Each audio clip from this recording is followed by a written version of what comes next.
y nuestro grupo está conformado por 4 integrantes. A continuación se presentará Jocelyn Nicole Bedoya Prado, Zafaranda Carvajal Santiago. María José Rubial.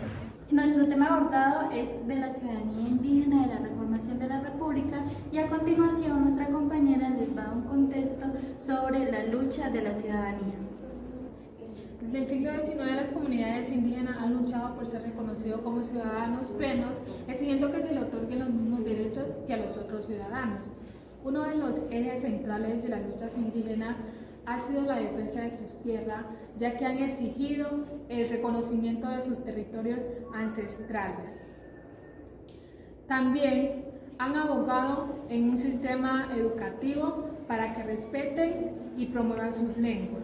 El proceso político ha sido un objetivo clave, ya que estos pueblos indígenas han demandado representación en gobiernos y parlamentos para que sus voces sean escuchadas en la toma de decisiones. La ciudadanía indígena no solo contribuye a la justicia social, sino también representa y enriquece el proyecto democrático. El conocimiento legal de la ciudadanía indígena en la formación de las repúblicas latinoamericanas fue un proceso complejo que involucró debates sobre los derechos, identidad y pertenencia de nuevos estados. La ciudadanía indígena en la República es un tema complejo que involucra el derecho, entidad y participación. Y les voy a decir algunas conclusiones clave que son reconocimiento constitucional, derechos colectivos y autonomía y autogobierno. Matut, ¿ves ese bosque? Nuestro pueblo habita este territorio desde antes de que llegaran los españoles, cuando no existían estas fronteras. Ah, ¿por eso nos llamamos pueblos originarios e indígenas? Sí, y porque mantenemos un vínculo con nuestros saberes ancestrales. Nuestro territorio es nuestra vida. ¿Somos muchos pueblos indígenas, abuela? Ah, sí. La vez pasada, en una capacitación con lideresas indígenas, nos dijeron que en el Perú somos miles y que tenemos derechos tanto individuales como colectivos. ¿Qué derechos colectivos? Derecho a mantener nuestra cultura y nuestras costumbres, a usar y disfrutar nuestros territorios ancestrales y recursos naturales, a participar en reuniones comunales con el Estado y en la consulta previa. Sí, mi mamá me ha dicho que también tenemos derecho a que los servicios de salud y educación se nos brinden teniendo en cuenta nuestros modos de vida. Sí, y tenemos la libertad de elegir a nuestros dirigentes y dirigentas y establecer nuestras propias reglas para vivir. Y sobre todo, tenemos derecho a la autodeterminación. ¿Qué es eso? Es un derecho por el que hemos luchado durante años y nos permite organizarnos como pueblos originarios, sin interferencia del Estado para el Tajimat Pujut. Ah, para la vida plena. Y para decidir sobre nuestro futuro. Yo en el futuro quisiera ser una defensora de nuestro pueblo, como mamá y tú. Llegarás a serlo, Matut, pero debes conocer muy bien nuestros derechos y los convenios internacionales que nos protegen como pueblos indígenas, como son el Convenio 169 de la OIT, las declaraciones de la ONU y la OEA. Además, debes saber que los pueblos indígenas y nuestros derechos son reconocidos en la Constitución y el Estado debe garantizar que sean respetados.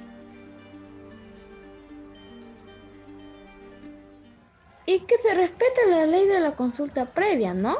Sí, pero esa ley no garantiza nuestro derecho a la autodeterminación, porque los proyectos y normas consultadas las decide solo el Estado, sin nuestra participación. Solo nos consultan en las etapas finales de los proyectos mineros, petroleros, cuando casi todo está definido. No tenemos ni voz ni voto sobre los contratos. Además, en la etapa informativa de la consulta, usan términos que no entendemos. Las capacitaciones son muy rápidas y no toman en cuenta a quienes no entienden bien el castellano. Eso no es justo, deben consultarnos de verdad. Sí, la consulta debe ser previa, libre, informada, de buena fe y sin trampas. Los acuerdos se deben cumplir sí o sí. ¿Y qué hacemos si no se cumplen? Si el Estado no cumple, lo denunciamos frente a la ONU y la OEA, y si aún así no lo hacen, iremos hasta la Corte Interamericana de los Derechos Humanos.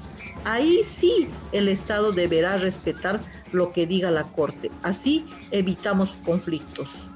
¿Como la masacre de Bagua? Sí, han pasado 11 años de esa tragedia y aún no hay responsables. Eso no hubiera pasado si el Estado no aprobaba leyes que vulneran nuestros derechos. Por eso seguiremos luchando por nuestros derechos colectivos en defensa de nuestros territorios y de la vida.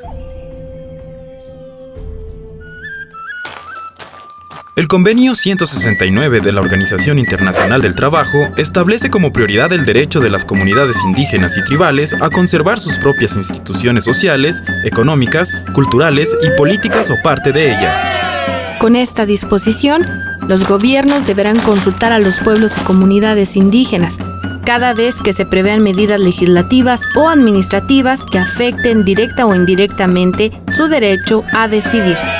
Así, las comunidades indígenas y tribales participarán en la formulación, aplicación y evaluación de los planes de desarrollo nacional y regional susceptibles de afectarles directamente. Su participación implica la responsabilidad de proponer las gestiones necesarias para llegar a acuerdos. Convenio 169 de la Organización Internacional del Trabajo. Derecho a la consulta previa en comunidades y pueblos indígenas y tribales.